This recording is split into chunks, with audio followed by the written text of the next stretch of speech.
생각할 수 있는 그런 계절이 아닌가 싶습니다. 그래서 사람들도 참 전에 가벼웠던 이런 옷차림도 조금 더 이렇게 두꺼워지는 옷으로 이렇게 바꾸어가는 그런 모습인 것 같습니다. 오늘은 제가 말씀을 마가복음 14장 1절에서부터 9절에 있는 말씀을 읽으려고 합니다. 마가복음 14장 1절부터 9절까지입니다. 그래서 읽어보도록 하겠습니다. 교독을 하도록 하겠습니다. 제가 먼저 읽을 테니까요. 이에 따라서 읽어주시면 감사하겠습니다. 마가복음 14장 1절.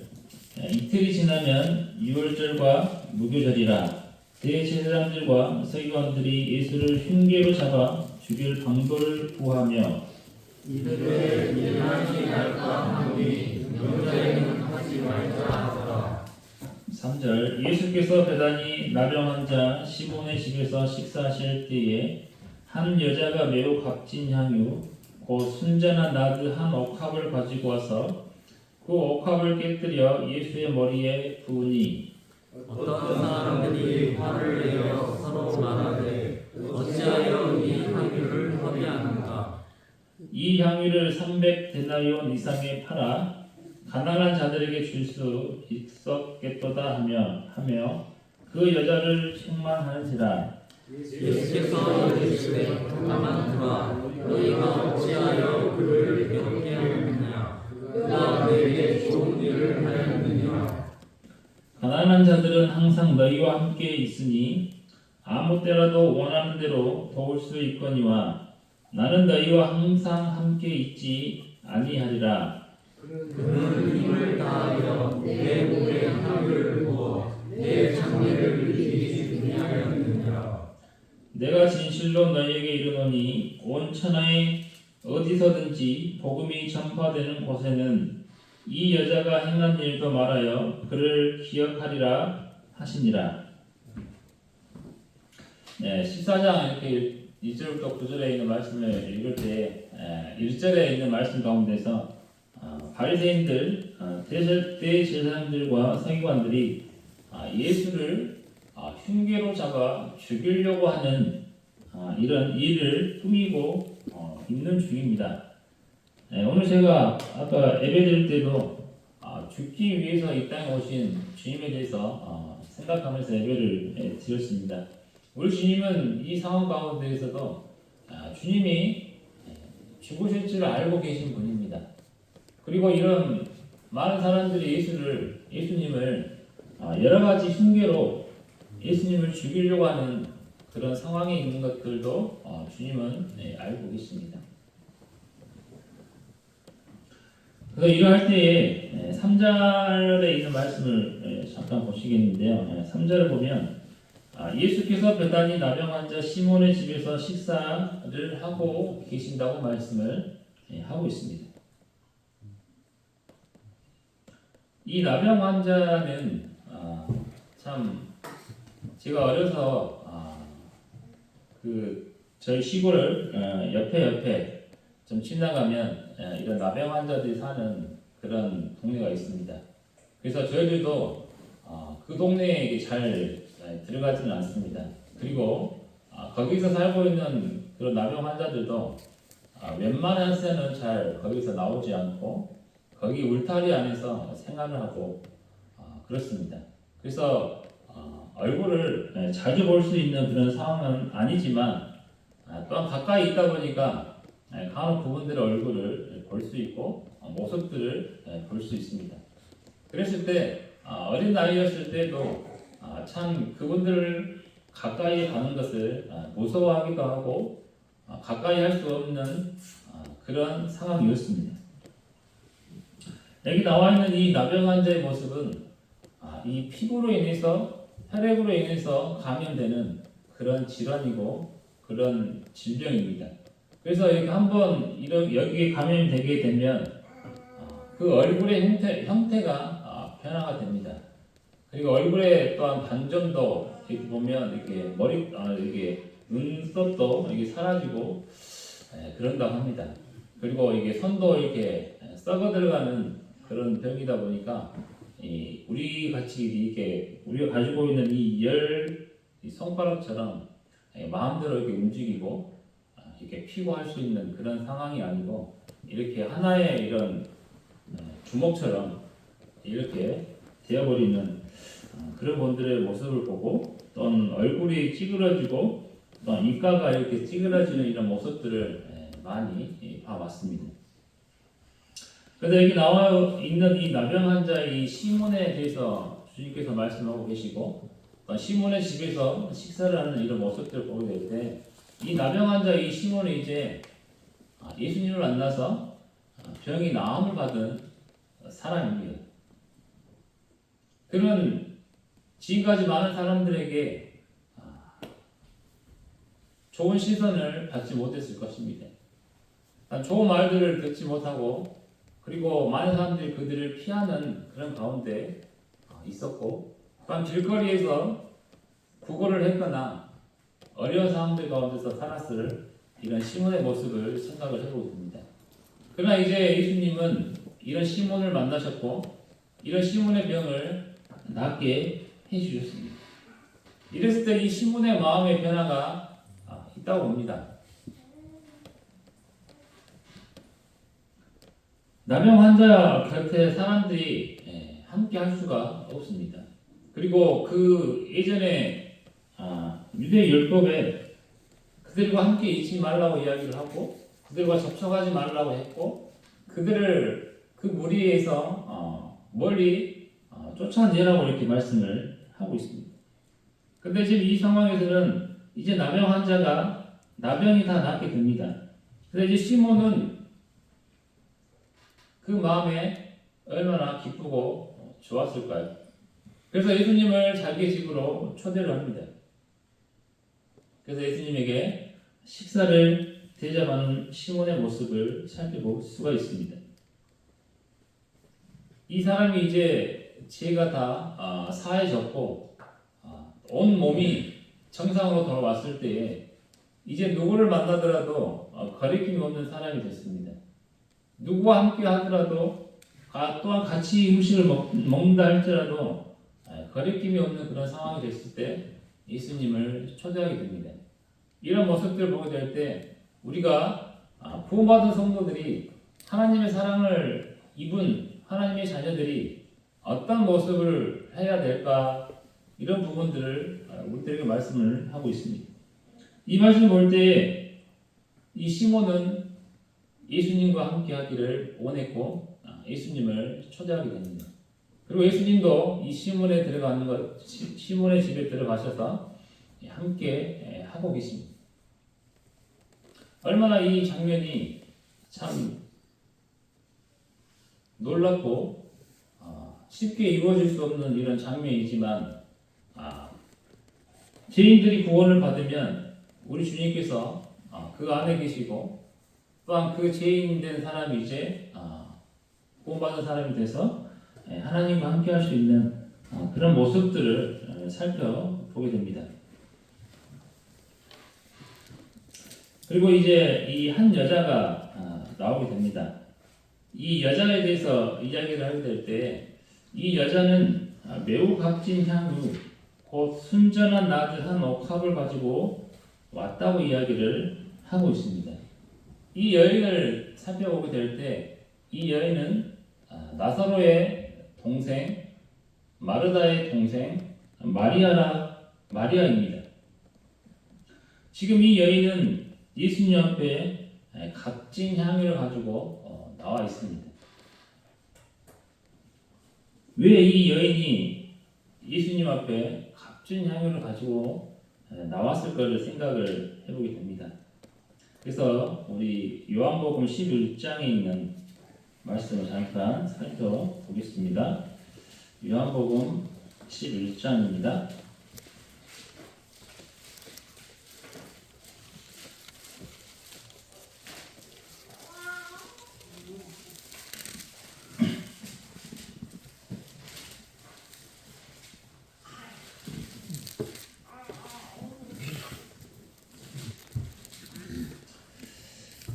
요한복음 11장 1절인데요.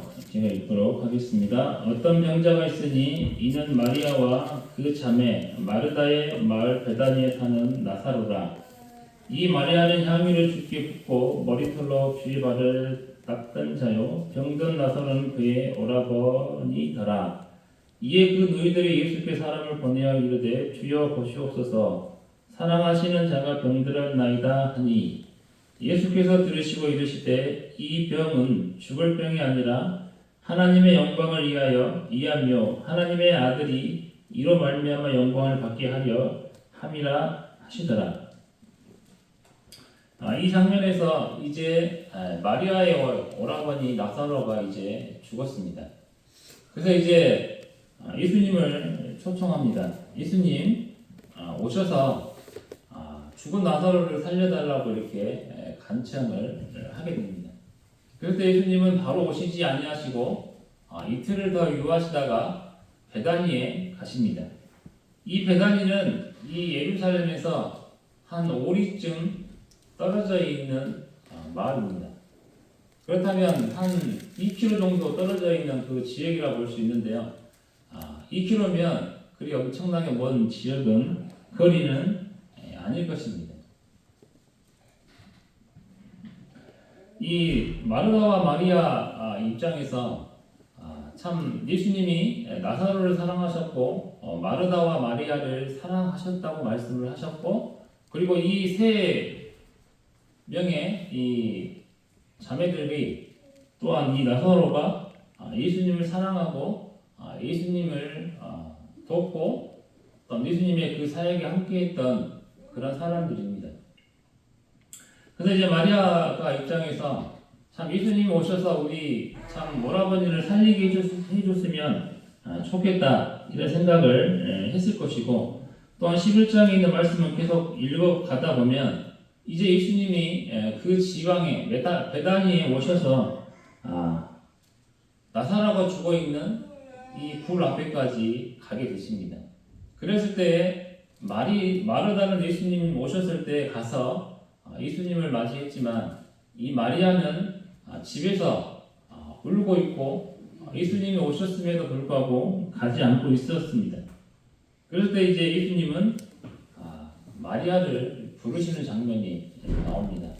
그랬을 때 마리아가 예수님 앞에 가서 이야기를 합니다. 무릎을 꿇고 이야기를 합니다.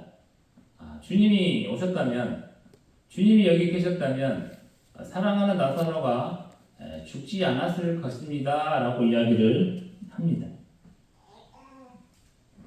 여기서 마리아는 어려운 상황이 있고 오라버니 나사로가 죽었지만 그의 믿음이 약해지거나 예수님을 향한 그 믿음이 떨어지거나 이런 상황이 아니라 그래도 예수님 앞에 예수님이 하시면 하실 수 있다고 하는 그런 확신을 가지고 있었습니다.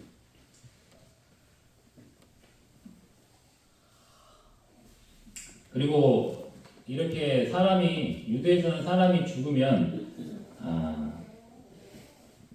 향유를 그 몸에 바르고 세마포로 그를 감싸고 간에 넣어서 참 이렇게 장례를 치르는 이런 법이 있습니다.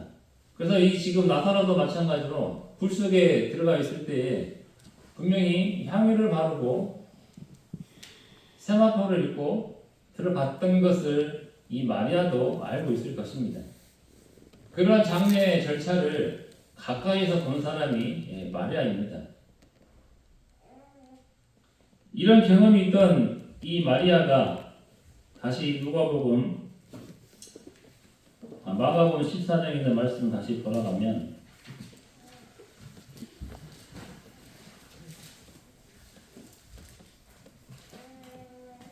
3절에 나와 있는 것처럼 식사하실 때에 한 여자 이 마리아가 매우 값진 향유 곧 순전한 나드 한 옥합을 가지고 와서 그 옥합을 깨뜨려 예수의 머리에 부으니 여기 나와 있는 이 또한 옥합은 또한 다른 의미로도 사용하고 있습니다. 장례를 치를 때에 이 옥합을 사람의 몸에 발라줍니다. 그리고 또 다른 방법은 이 결혼을 하게 될 때 이 옥합을 챙겨가는 것이 필수 품목입니다. 그래서 이제 이 옥합의 의미는 내가 이 신랑을 만나서 내가 이 신랑을 사랑하고 이 신랑을 위해서 내가 헌신하며 이 신랑밖에 나의 주인이 없다고 하는 것을 고백하는 의미로 그 신랑에게 향유를 발라줍니다.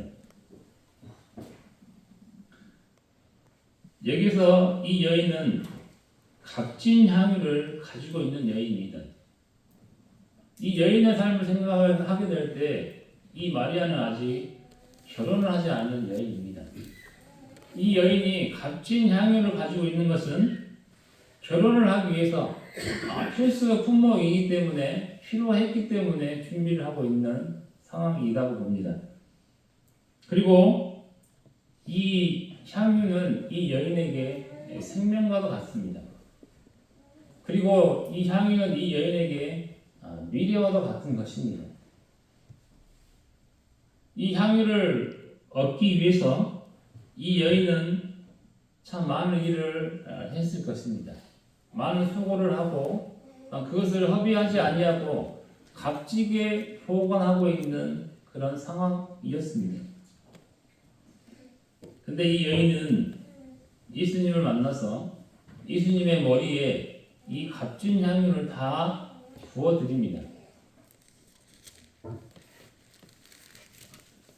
4절에서 사람들은 이야기를 합니다. 어떤 사람들이 화를 내어 서로 말하되 어찌하여 이 향유를 허비하는가? 5절 이 향유를 300데나리온 이상에 팔아 가난한 자들에게 줄 수 있었겠도다 하며 그 여자를 책망하는지라. 지금 이 여자는 자기가 모은 이 모든 자기의 생명과도 같은 자기의 미래와도 같은 이 향유를 예수님의 머리에 다 부어드렸습니다. 사람들의 가치는 돈으로 많이 생각합니다. 이 향유가 300데나리온 정도 되는데 이것을 왜 허비하냐고 이야기를 합니다. 이 300데나리온의 가치는 그때 당초 1인당 1데나리온이 하루 일꾼의 품삯이라고 이야기를 하고 있습니다. 그렇다면 이 여인은 300일 동안 일을 했을 때 그렇다면 한 달치의 월급을 꼬박 모아서 놔둔 그 가치입니다. 이 여인은 이 가치를 몰랐을까요? 이 가치를 몰라서 그냥 허비를 했을까요? 그렇지 않습니다. 이 돈보다 더 중요한 가치가 무엇이냐 하는 것을 이 여인은 알고 있었습니다.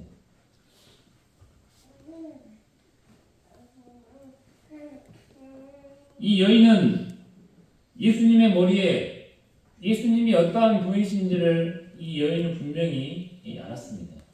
자기 오라버니가 죽었을 때에 예수님께서 나오라고 이야기를 하셨을 때에 그의 오라버니가 죽은 가운데서 분명히 사흘이 지났을 때 예수님은 이 나사로를 나오라고 이야기를 하셨습니다. 그렇다면 사람이 죽은 지 사흘이 지나면 썩은 내가 난다고 이야기합니다. 일반적으로 보통 사람들 생각은 그 정도면 살 수 없다고, 다시 살아날 수 없다고 이야기를 합니다. 그리고 유대 장례 문화에서 거기는 하루만 지나면 장례 모든 일정을 다 마무리합니다. 사람이 완전히 죽었다 생각했을 때 하루만 지나면 모든 것을 다 마무리하고 굴 속에, 무덤 속에 묻을 것입니다.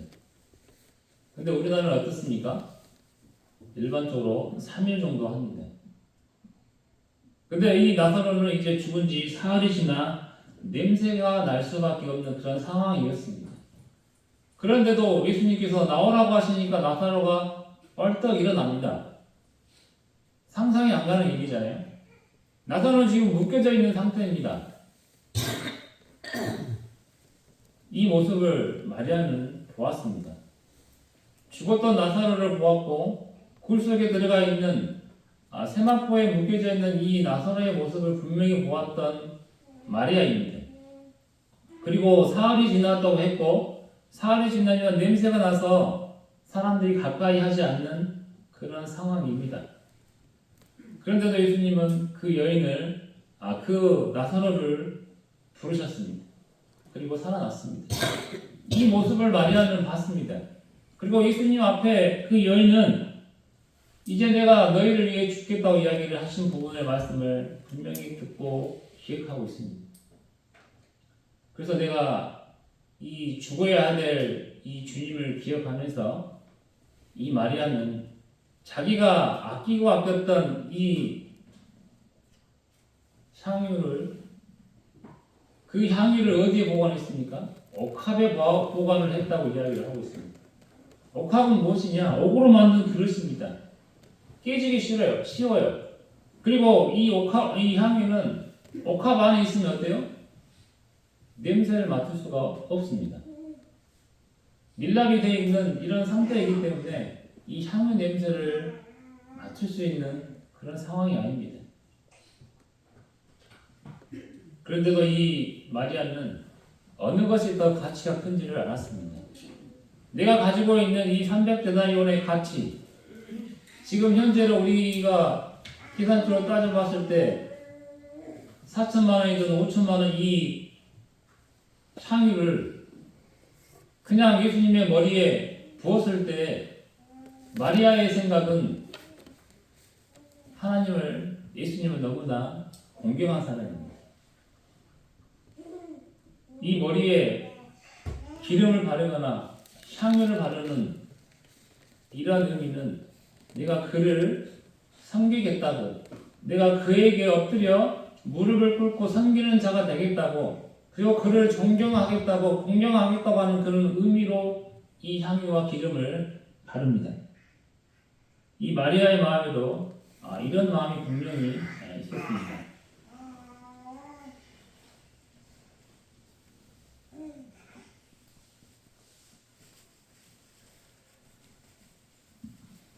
우리들이 하나님을 의지하고 나아가게 될 때 이 마리아처럼 사람들이 마리아 마음을 이해하지 못하고 예수님의 뜻을 이해하지 못하고 참 책망하거나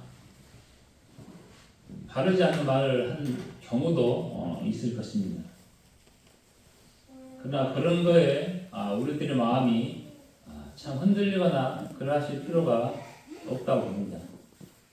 주님은 이 여인에게 말씀하셨습니다. 내게 6절에 나와 있는 것처럼 그가 내게 좋은 일을 하였다고 이야기를 하고 있습니다. 예수님은 그 여인에게 네가 나에게 좋은 일을 했다고 이야기를 하고 있습니다.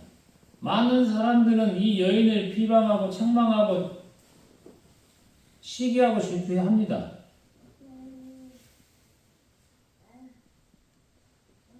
그러나 예수님은 마리아가 한 행동이 참 좋은 행동이라고 말씀을 하고 있습니다. 그리고 마리아가 했던 이 행동들에 있어서 9절에 온 천하에 어디서든지 복음이 전파되는 곳에는 이 여자가 행한 일도 말하여 그를 기억하리라. 주님은 이 일에 대해서 기억을 하신다고 하고 있습니다. 그리고 복음이 전파되는 이 모든 일에 있어서 너희들이 이 일들을 말하라고 이야기를 하고 있습니다. 형제자매들, 우리 주님이 이렇게 이야기를 했던 것처럼 이 여인에 대해서 많이들 이야기를 하고 계십니까? 전파하고 계십니까? 또 그를 기억하고 계십니까? 주님은 그 여인을 기억하신다고 말씀을 하셨고 그가 행한 일에 대해서 전파하라고 복음이 전해지는 그곳에 이 여인이 했던 이 행함을 너희들도 전하라고 이야기를 하고 있습니다.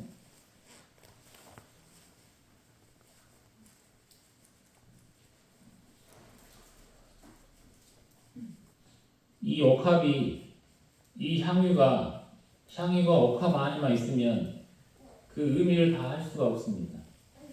향유는 말 그대로 향기가 나는 기름입니다. 그런데 이 향기 나는 기름이 이 옥합 안에만 있다면 재구실을 하지 못할 것입니다. 이 여인은 어떻게 했습니까? 이 옥합을 깨뜨렸습니다. 우리들이 사용하는 이 용기들 한번 생각을 해보시기 바랍니다. 모든 액체의 물건들이 용기 안에 들어가 있습니다. 그럼 우리는 용기의 뚜껑을 열어서 한번 사용합니다. 사용이 끝나면 다시 뚜껑을 닫아 놓습니다. 향수를 뿌린다고 했을 때에도 한번 뿌리고 뚜껑을 닫습니다. 냄새가 나가지 않게끔 밀봉을 합니다. 근데 이 여인은 어떻게 했습니까? 그 옥합을 완전히 깨뜨려 버렸습니다. 이제 다시는 재활용하지 않겠다는 의미입니다. 내가 주님을 위해서 하는 이 일들을 온전히 다 온 정성을 다해서 하겠다고 하는 그런 마음입니다. 우리가 쓰다가 남으면 다시 잠가놓고 다음에 기회 되면 또 쓰고 이런 것이 아니라 이 여인은 이 가지고 있는 이 옥합 그 자체를 옥에 들어가 있는 이 조금만 잘못 다루면 깨질 수밖에 없는 이 옥합을 분명히 깼다고 말씀을 하고 있습니다. 우리들도 무엇을 할 때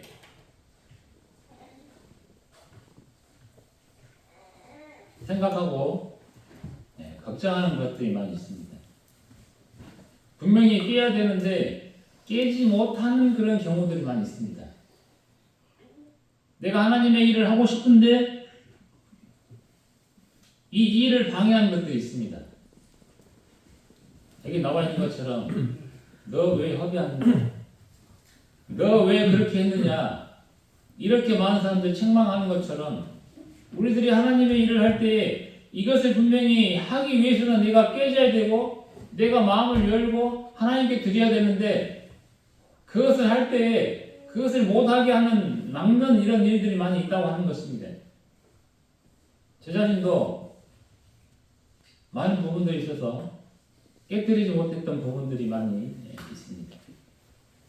저의 마음과 제 욕심과 또한 많은 부분들에 대해서 참 드리지 못하고 가지려고 하는 이 향유병에 더 채우기 위해서 깨뜨리지 못했던 제 모습들을 많이 살펴보게 됩니다.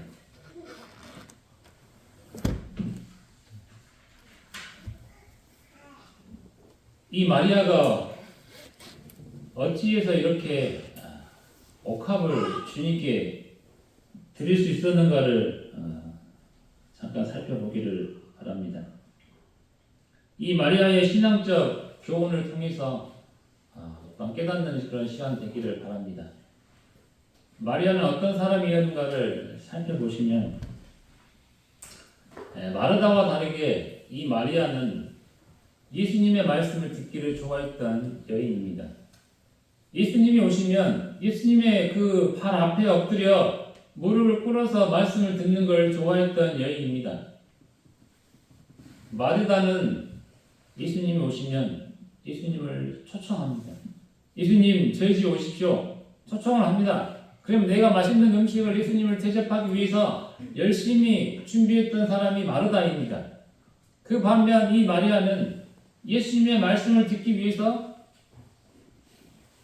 무릎을 꿇고 예수님 앞에 있었던 여인입니다. 그래서 우리들이 신앙생활에서 가장 중요한 것은 예수님의 말씀을 듣고 배우는 것입니다. 말씀을 듣고 들어야 배워야 이 마리아처럼 그런 믿음에 그리고 분명히 들을 수 있을 때에 들을 수 있는 사람이 되는 것입니다.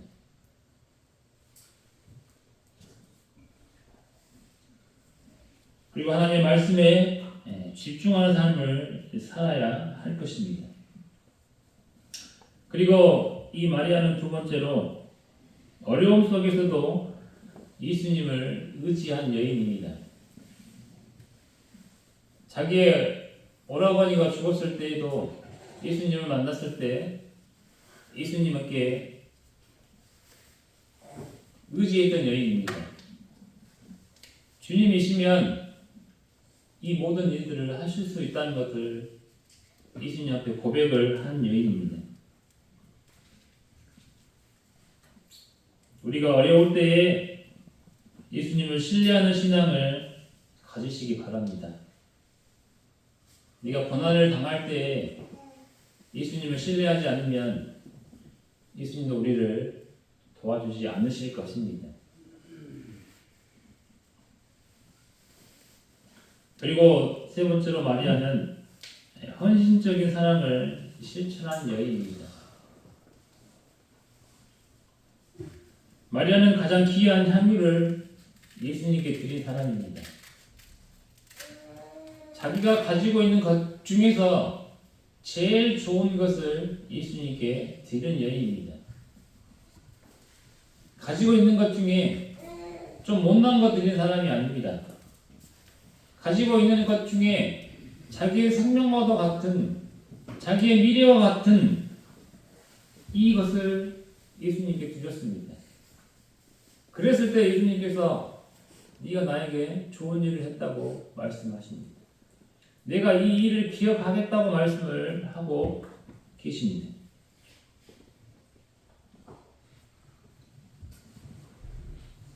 우리도 이 마리아처럼 예수님 앞에 헌신적인 삶을 살아가기를 바랍니다. 그렇다고 우리 마리아처럼 있는 것을 다 적금을 깨가지고 드리라는 말씀이 아닙니다. 우리가 할 수 있는 그 부분에 대해서 생각을 해보시기 바랍니다. 오늘 아침에도 우리 부모님들 아침 일찍 나오셔가지고 만나면 반갑다고 MBC 이렇게 방송도 하시고 이렇게 하셨는데, 그리 만나면 이렇게 반가우신지 만나자마자 막 달려가셔가지고 악수하고, 오늘은 내가 빨리 왔으니까 오늘 내가 커피 타줄게요 이러신 분도 있고, 그리고 먹을 것이 있으면 그 자리에 갖다 주시는 이런 모습들, 우리 노부부님의 그 모습들 가운데서 이런 모습들이 이 마리아가 했던 것처럼 참 헌신적인 모습과 사랑이 아닌가 생각을 해보게 됩니다.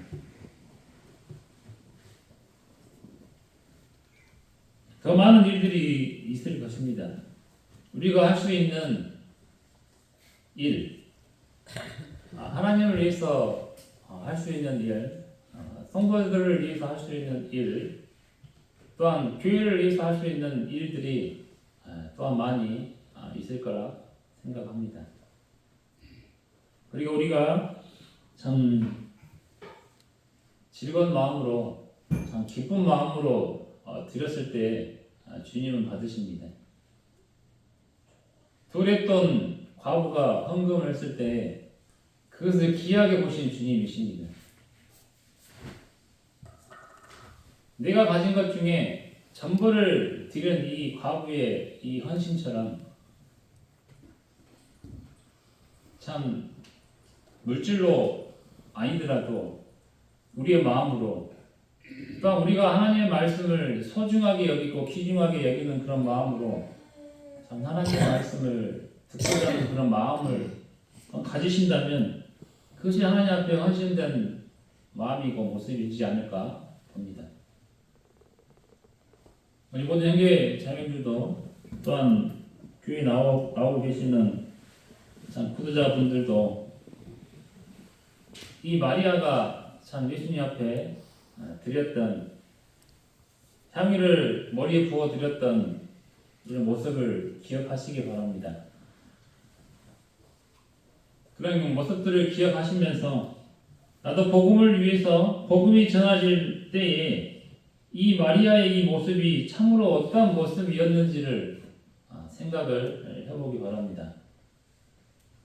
나의 헌신과 나의 노력으로 인해서 이루어지는 이런 일들이 분명히 크고 놀랍습니다. 그리고 7절에 있는 말씀을 보시면 가난한 자들은 항상 너희와 함께 있으니 아무 때라도 원하는 대로 도울 수 있거니와 나는 너희와 항상 함께 있지 아니하리라. 주님의 말씀을 하십니다. 나는 너희와 항상 함께 있지 않다고 말씀을 하십니다. 이 상황에서 주님은 많은 사람들에게 이렇게 이야기를 합니다. 나는 이제 너희와 함께 할 수 있는 시간이 머지 않았다고 이야기를 하고 계십니다.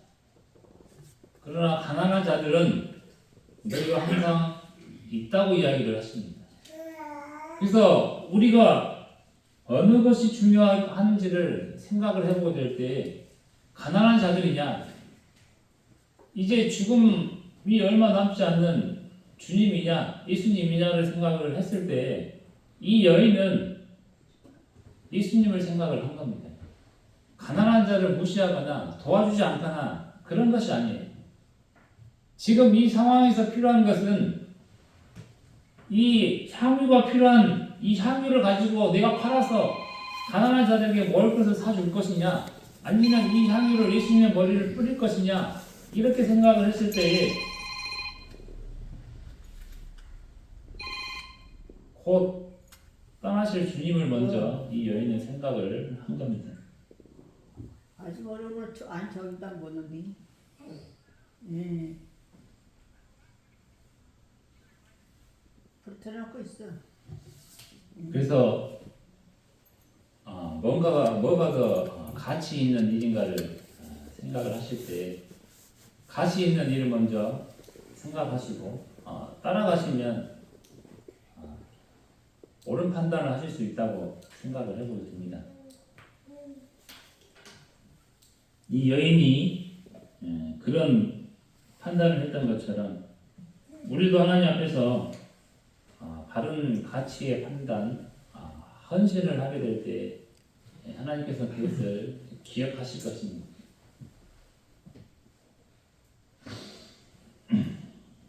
그런 것처럼 참 죽음을 맞이한 이 주님의 이 상황 가운데서 참 그 상황을 이겨내신 그 상황을 어떤 분별한 이 마리아가 예수님께 드렸던 이 모습들이 참 성도들이 참 드려야 될 그런 모습과도 같음을 오늘 말씀을 통해서 교훈을 받고자 하고요.